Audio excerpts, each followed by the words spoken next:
Chris Grant, and I mentioned yesterday to say this color scheme, paint scheme, whatever you want to call it, would be unique and different. That would be an understatement, and there it is.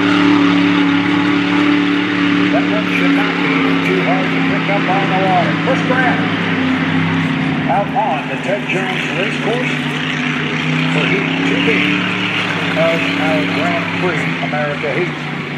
So we got two boats out on the water now. You are traveling along right now with John Shaw, GP 135, Cool Cat Motorsports, or West Mobile Equipment Repair. Good looking little hydroplane you saw back east. They did quite well. Still looking for a couple of more boats. Looking for the GP17, the Miss Renee and Austin Egret. Come out here on the race course, and the Freak. There goes Austin Egret. He's away. He will be coming out as we look at John Shaw at the top end of the race course. Still lots of time, 3 minutes and 15 seconds, 3:15 until the start. And here comes the Freak. Also away from the down. So right now we've got 4 boats ready to go in this heat. We're going to have all 4 of them on the water. We'll see if they can all make it to the start-finish line. But we have got all 4 boats on now. GP 135, John Shaw, West Mobile Equipment Repair with 250 till our start. The boat right there in the center of the screen as we pan away. That would have been from the Freak. There's Chris Grant right there. And Jack Nut Apparel. Boat looks good on the water. And he keep it lit. This is kind of a maiden voyage competition for these guys this year. And they will be on the far outside.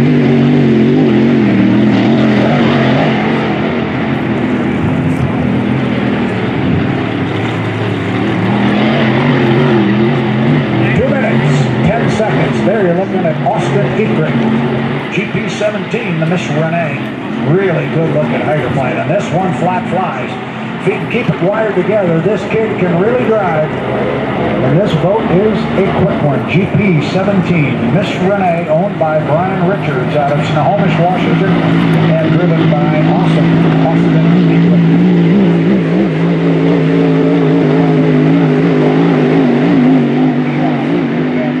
You'll see him go by right there. He just made 100 yards at the start and finish line. Making a timing run. He's doing right there. As he gets over to the front straightaway, right behind him is going to be Chris Grant and the GP5 and Kevin Egret and the Freak, GP10. And now you see John Shaw starting to come across. He's going to come across the race course as well. You'll get all 4 of your boats together. And Chris Grant puts his foot down a little bit.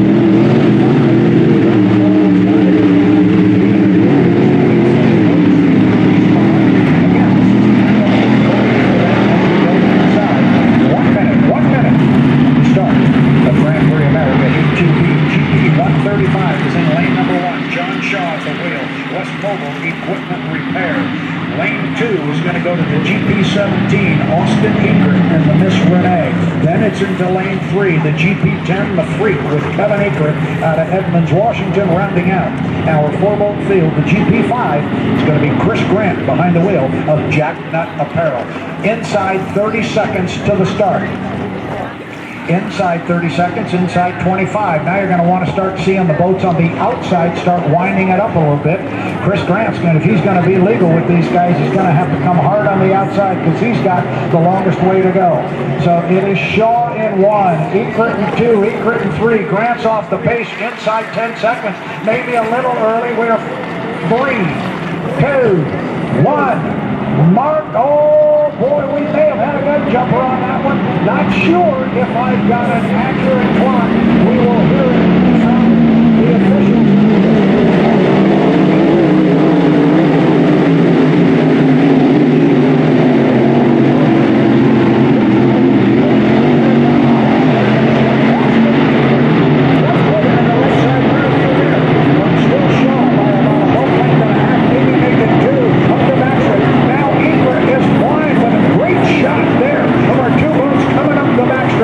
Shaw hangs it on the hook on an inside lane.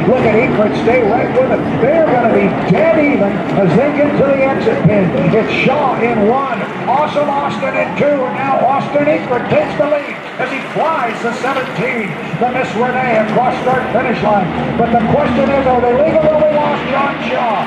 John Shaw has dropped down and got dead in the water.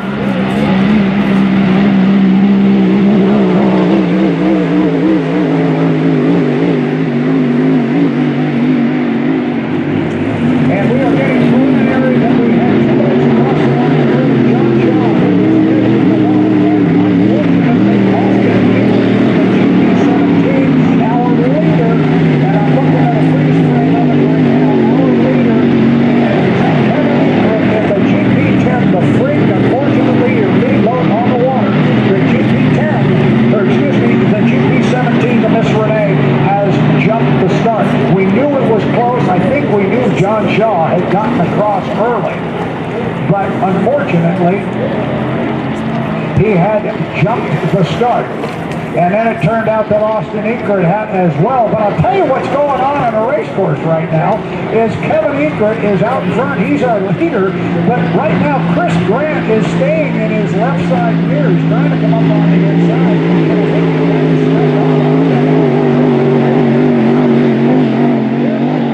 Grant's still floating around in the rearview mirror. So there's Chris Grant in the Jack Nut apparel. That's GP5. First time the boat has run this year. Right now they're in a solid second place.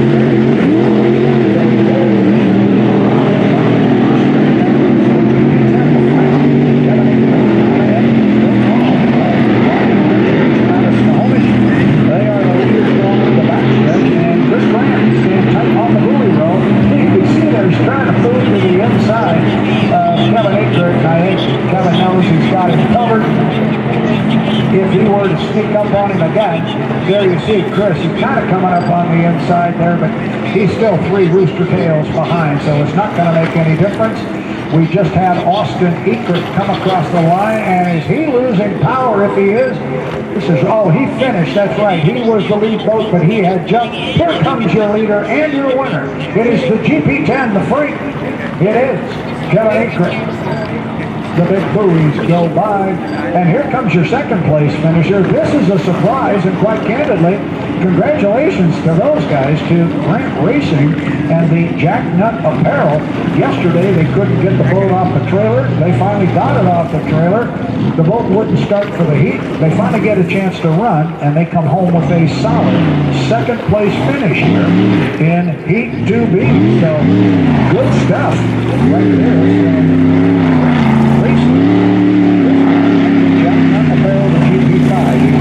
Still out on the race course. He's got to make kind of a big loop, and he will come back around as he is on the west side of the pit area. So there we kind of christened the day, if you will, as you get a great look at what back in the day, and I mean way back in the day, back in the late 1950s, was referred to as Quillshaft Lagoon.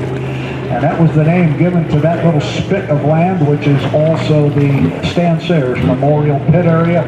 The Quillshaft was an oft troublesome piece in the old World War II aircraft engines that the boats were running at the time. And the moniker stuck with that little spit of land, which was built specifically for hydroplane racing, thus all the finger piers and so forth that adapt so well to boat racing. It is the 2025 Apollo Mechanical Company Seafair, and it is Heat 1A. Boats are coming out on the race course. We will have them here 1, 2, 3 boats, 4 boats. Everybody is away from the dock.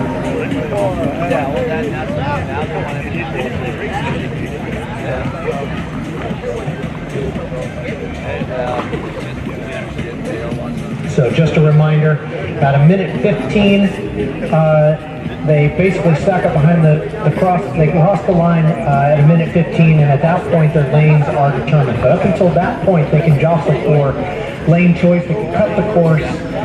They just have to Before that minute 15, it's 7 boat lengths, is that correct? They can't cross in front of someone unless there's a 7 boat lengths or a rooster tail? It's 5 boat lengths or a rooster tail length during the pre-race, during the milling period, which we're watching right now. It becomes 7 during the racing. Got it. And the only other thing I'm going to say there, I'll just correct, is the score-up buoy is at 115. They can still change lanes after they score, but it is the entrance pin to turn 2. That is the point at which they are determining their lane, and they must bring that lane, whatever lane they are in at the entrance, to turn number 2 after the score-up. That's the line they must bring to the start-finish line. And as far as cutting the race course, you've got a course map there off to your right. You see it is pretty much wide open here for where the boats can cut front to back. Interesting development going on right there. You are looking at the U91, Andrew Tate, as he goes slowly up the backstretch here with 250. Andrew's setting himself right on an inside lane. He's serious. I think he won. Now, did somebody just jump inside of him? Jamie Nielsen did. He left the door open. Andrew Tate. Now watch J. Michael Kelly. See what Kelly does. Kelly can do a little leapfrog here. He is on the outside. Now Andrew gives it a squirt, and Andrew comes up, but Andrew chose. Andrew went through the rooster tail there. That was his choice. That was not a cut by Mike on him. And just like that, Andrew went from an inside lane. He's now sitting in lane number 3. Again, though, Tanner, these lanes could still change. They have a minute, basically, to get from where they are entering turn 2 to get around to the start-finish, which is right on the exit of turn 2. Is that typical that the start-finish line is just after or turn 2, or is it usually further down the straightaway? It varies from race course to race course. We got this one sitting pretty much in the middle. Okay. Yeah, pretty much in the middle. The interesting boat here that we're not seeing on the screen right now is Corey Peabody. He is way behind everybody. Yeah. He is just now entering the top end of the race course. They have to come down at 2 minutes and 15 seconds.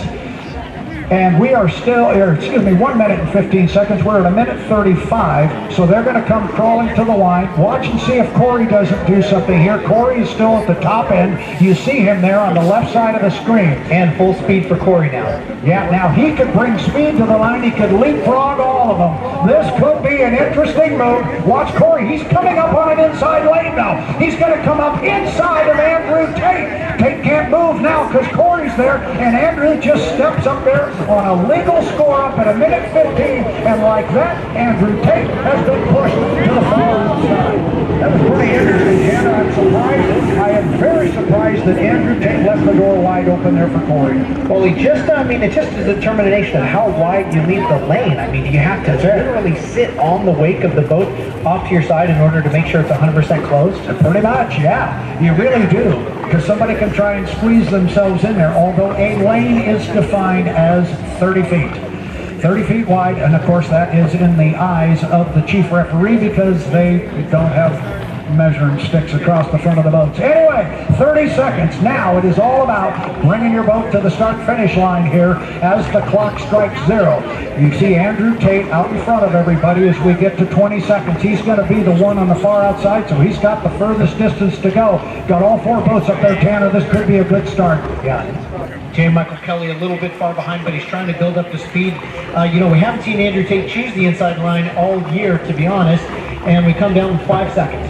And we are 4, 3, 2, 1. Mark, going to be a legal start. J. Michael Kelly's going to break the clock at the U8, the Beacon Electric. He is coming down. He's going to have the lead, getting down to the bottom end of the race course. The start is clean. Now, who's going to get out first?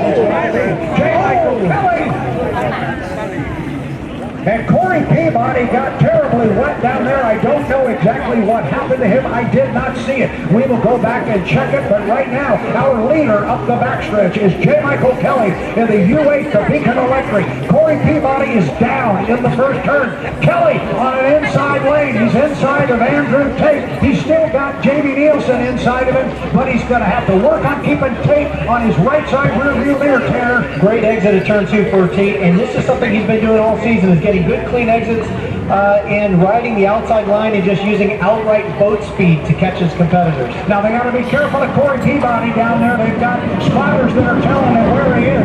We are at lap 2 of 3. Remember, we only go 3 times around here in our prelim. Corey's trying to to get refired down there. Kelly went inside of him. I don't know, and there goes Andrew Tate on the outside. Tate has gotten past Kelly. He's out by about 2.5 boat lengths. There's that chute speed, straight out speed from Andrew Tate. Yeah, I mean, his whole ruse of getting on the inside lane early in that race before the race could have been just that, a ruse, because he's made that outside lane work all year. He certainly has. Coming off the top end of the race course, Kelly makes up ground on the inside lane, but it is still Andrew Tate Goodman Real Estate. He is going to come down a complete lap number 2 of 3. And he's now opened up about 2/3 of a rooster tail on J. Michael Kelly, who still sits off to his left on the inside lane. I don't think Tate's going to close the door on him. He doesn't really have enough room to do it, so I'm sure he'll stay right where he is, keeping an eye on Corey Peabody. Both boats go inside him up the backstretch. And now Andrew's opened up almost a rooster tail, Tanner. He's got this one in control if he can get through the north turn clean. Yeah, he sure does. And the water is actually great on that on the top of the course. Getting a little bit rough in turn 1, but turn 2 looks like something they can completely commit to. J. Michael Kelly makes up ground on the inside, but he's going to run out of real estate. And here comes Andrew Tate, U91 Goodman Real Estate. Perfect boat ride from an outside lane. He'll pick up a first in our first Heat 1A. And here is second place to J. Michael Kelly in the U8, the Beacon Electric. Third place, going to go to the Miss Flavor back to Jamie Nielsen. But you're looking at Andrew Tate at the bottom end of the race course. And where is Corey? Is Corey running anywhere in the race course? I do not see him. He's straight across. He is still down. He is still down. And if that is the case, that is a costly heat. We were talking about national high points, Tanner, and how quickly it can change. He's got to get that thing refired. If he can score any points here, it will help him, because a goose egg versus Andrew's 400 points, that's going to be tough in the high points. It'll tighten everything right back up. Now, does he just need to cross the start-finish line, or does he need to complete all the laps? He's got to complete all his laps, and he has a certain amount of time to do it. And I'm not sure what we've got some hand signals here on how many minutes it is. I was going to say it was 9. We're not sure on that one, but there is a time limit. There is a time limit that he has to finish, and he's also got to be up in a planing attitude running when that happens, and right now he clearly is not. But the man of the hour right now is the U91. It is the Goodman Real Estate. It is Andrew Tate. On paper, he's got 400 big points. Here comes J. Michael Kelly. He will come back to the pit. He's still looking at Corey over there. He's trying to get it lit, but this isn't going to work for him. This doesn't look positive. Now you can see, I'm looking at a bit of a replay, maybe we'll show it here in a second. Corey just got drawn to the outside and into Andrew Tate's wake, and that's what happened. You can't see if he got airborne, but we saw a huge splash from our perspective. But it just looked like he got possibly turned a bit sideways, and the boat bit stuck and flamed out, and he was just stuck in the water after going into Andrew Tate's wake. Now, in looking at that on the replay, the question's going to be, was there a lane in there for Corey Peabody? What I just saw, 4 minutes and 35 seconds away from the start. Tanner, we got to put the Beacon Plumbing in the rear view mirror. Time to go racing here. He's 1B at the Apollo Mechanical Cup at Seafair. Yeah, just a reminder on Gunner, his break-in miles have been achieved. He did a great job back there in Tri Harbors, and drove around the outside to collect his points. So he got a lot of second place points, but now that he's got that under his belt, maybe he has a chance to be a little more aggressive, and he's going against one of the masters in the business here in Heat 1B with Dave Vilwalk, who we've seen him use the strategy many times of parking on the inside with a couple minutes to go, really locking out that inside lane. We'll see if he does that here. Before you got on the pipes here this morning, I was talking with Brent Hall during our test session. We were talking about Gunnar O'Farrell, and he made a comment about Gunnar and his mullet hairdo. Did you hear that comment? I sure did not. He was talking about it. Maybe everybody knows his comment except me. He says, I like that hairdo. He said, it's business in the front and the party in the back. I hadn't heard that one before. Maybe that's an old one. That's how I live my life, 1/4 mile at a time. 3:25 until the start. Jeff Bernard comes down across start-finish line. He is on an inside line right now. Where is Dave? Is Dave even away from the dock? No, he's not. He's coming out right now. And again, this is the same thing he did last week in the Tri-Cities. Every single heat, he was the last boat out on the race course, and he just came out and tooled slowly up the backstretch. He's going to do it again? Well, he did it exactly 3 minutes at the Tri-Cities. I was watching his guys literally count it down to push the boat off the dock. He's 10 seconds early this time. Must have just felt right. Followed right in line. He doesn't need a warm-up lap. I mean, it's, like you said, you can get around here blindfolded. And but the other boats are slowing on the inside as well, almost ready for a strategy this time. Yeah, and I think right now at 2:40 until the start, I think that Bernard there on the inside and Gunnar O'Farrell in lane 2, I think they're just going to continue to cruise around, and they'll come down and score up at the minute 15 mark. We've got a little over a minute to kill. Dave's going to come up behind him, and Dave's coming up with a lot more speed than he did last week. Let's see what Dave does. He's going to pull up on the outside, but now that's going to make those two guys off to his left have to think about this a little bit, because Dave could give it a squirt and move left. He could certainly do that on Gunnar. Now it's interesting, Gunnar's on an inside lane right now. Not the inside lane, but he's at least sitting in between boats. He still has plenty of time if he wants to move to the outside. Yeah, it's the first time we've seen Gunnar fighting from the inside. All boats giving each other a lot of respect there. So maybe there's some shenanigans to be had after they cross the start-finish line, but they have 30 seconds before the score-up is complete. And actually, I don't think anything's going to change. I think these guys like where they are. I think Jeff wanted to be in lane number 1. I think Dave wants to be on the outside. I think, honestly, Dave, in the back of his mind, thinks, I've got this field covered. And I think he will just take his time and run them down on the outside. Gunnar has found himself now in an inside lane, coming up on 1:20. Remember, you cannot cross the start-finish line until 1 minute and 15 seconds. That's 2 seconds. 1 mark right there. It's a clean score. Now Dave gives it a little squirt. So does Jeff. Jeff says no, but the key is so does Gunnar. Gunnar is in between boats, so Gunnar is doing his job to protect that lane inside Dave and Jeff. Now Gunnar may find himself in the hallway, as it were, in turn 1, which, I mean, it's what an amazingly difficult, technical, dangerous place to be. So for Gunnar, it's going to be critical that he gets right on the clock for this start and gives himself a clean turn 1. And I can hear Mr. Jeff Bernard in there right now saying something about turnabout is fair play, because it was those same two boats last week, except it was Jeff Bernard that got caught in the hallway and was given ground to the boats on either side, and it got very, very difficult. Top end of the race course.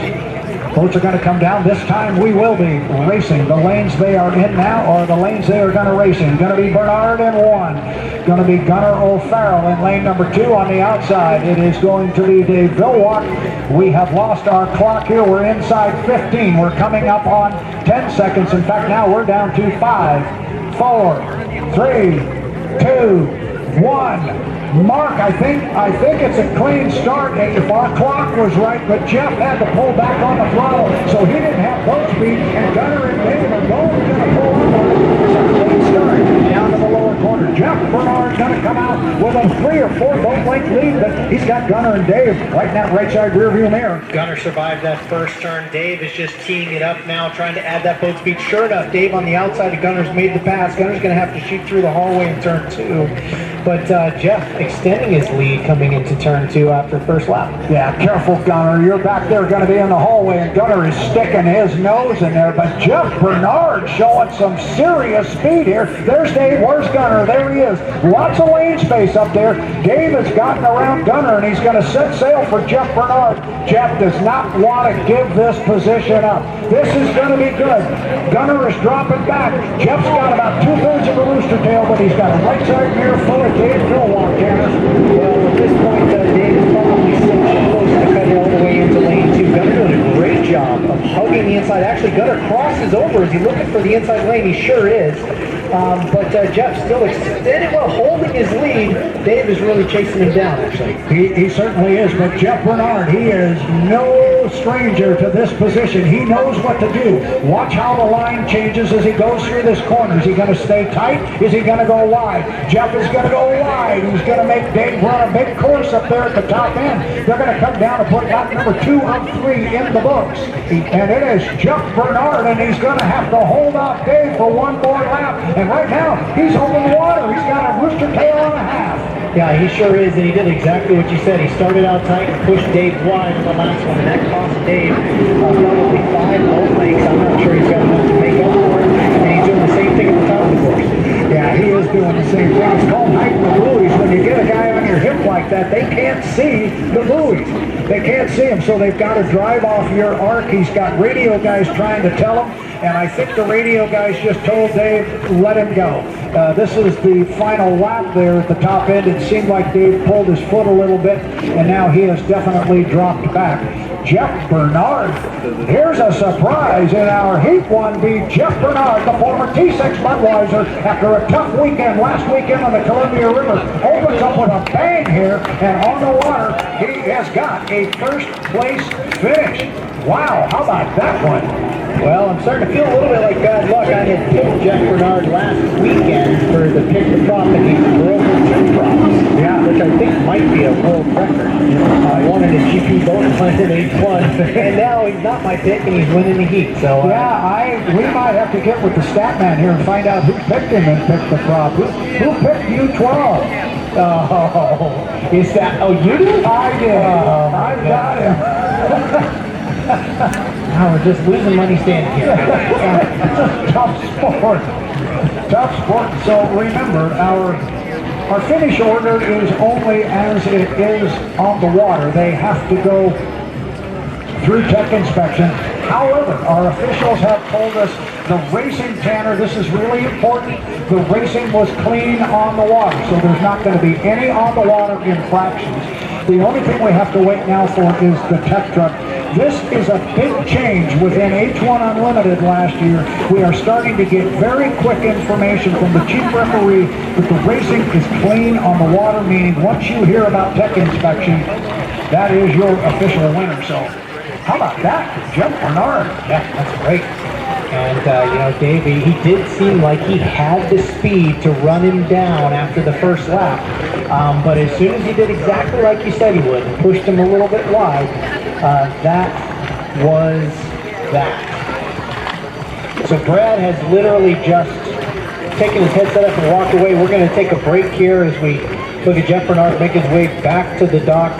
We're going to find out from the officials, make sure everybody's clean and tech, make sure their fuel flow and their N2 is all within legal limits, which takes a few minutes after the boats are back to the dock. So we're going to take a step away here. We've got GP boats headed out. Got a lot of racing coming up. And we'll take a quick break here. We'll get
start-finish line tower. Brad Luce, along with Tanner Faust, you're watching H1 Unlimited's coverage of the Apollo Mechanical Cup at Seafair, and we are on the start-finish line where we just had a very exciting, although not maybe the closest competitive heat we've seen all year, but it was very striking, and Dave Millwalk seemed to be the good load on paper, the one who's put your money on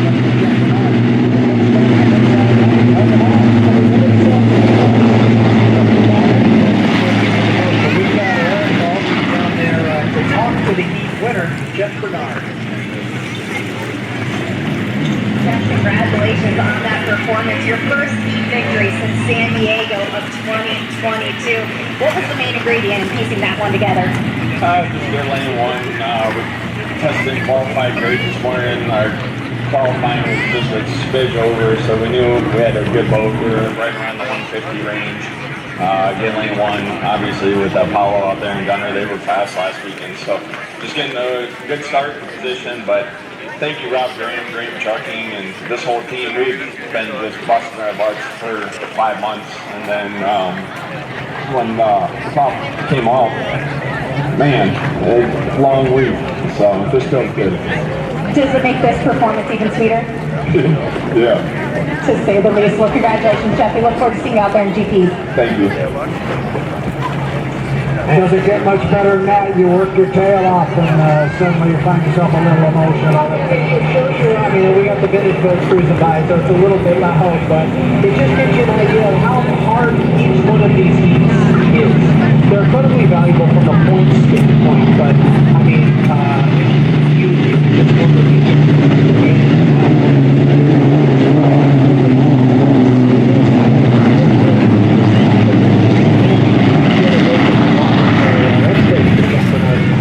I would hate to venture a guess when the last time was they got some serious trouble because they've really been working. So that was kind of the story. No, it was the story of our Heat 1B of the Apollo Mechanical Cup at Seafair. Jeff Bernard on the water came away with a victory in Heat 1B. Dave Millwalk coming home in second place. Gunnar O'Farrell was third on the water. We are going to step away right now. We're going to step away for about a minute, and we will be right back. And when we do come back, you mentioned it, the vintage boats are on the water. That's not loud. That's a great sound. That's what it is. Wonderful. We will be back. Give us about a minute. We'll be back with vintage.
There will not be.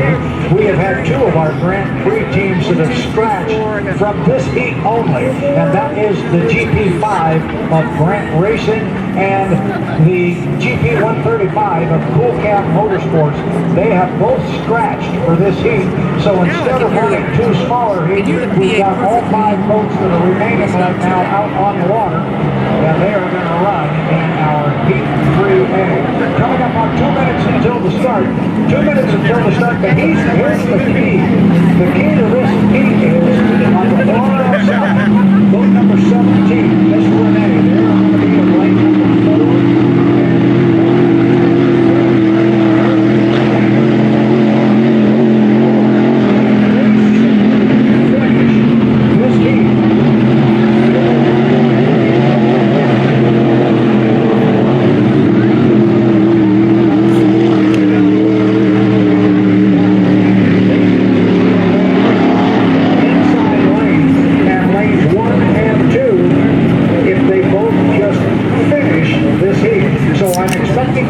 On the outside, GP10, GP17 to run extremely conservatively here. They would love to go into tomorrow's final heat knowing they have 2 inside lanes to deal with. On the other end of the spectrum, watch Chuck Bernard at the GP79 and the GP15 with Greg Harnack as well. Those 3 boats are really impressive for the outside.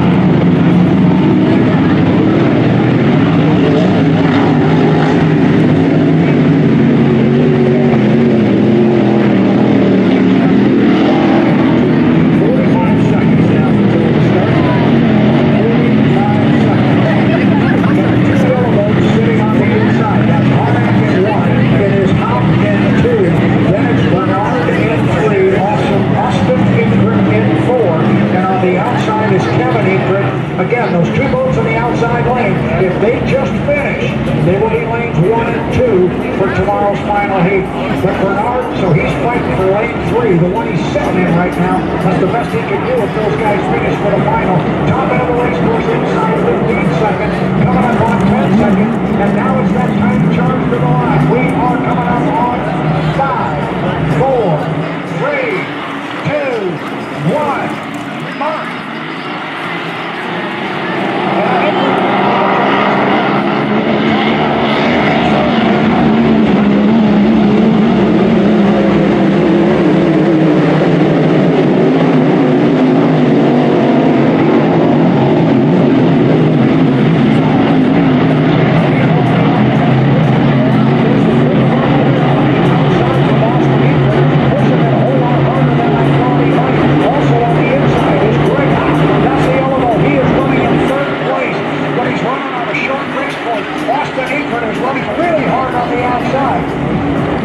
Remember, if he just finishes this heat, he will be on an inside lane. I am surprised to see him running this hard. Bernard comes down. He will put one of them. GP79, black plate fiberglass outside junior. Jeff Bernard's got the lead for Austin Eagle. Another one on his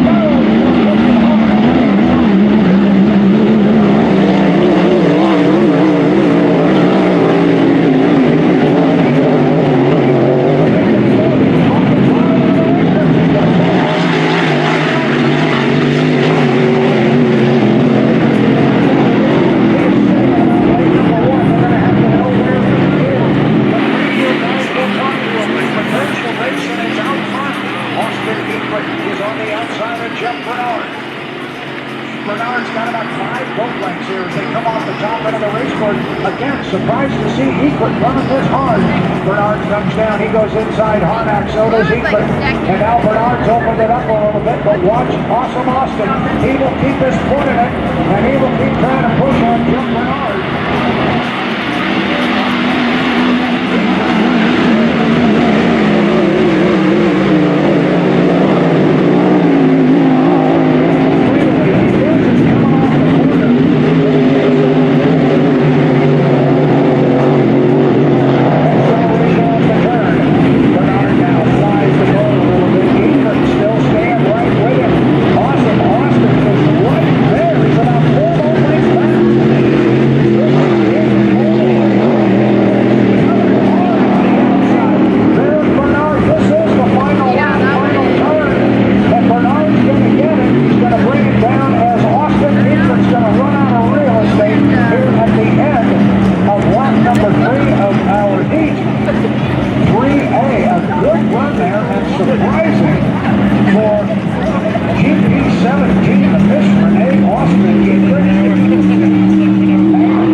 Over the years, but more recently the boat has run extremely well. It has stayed glued together.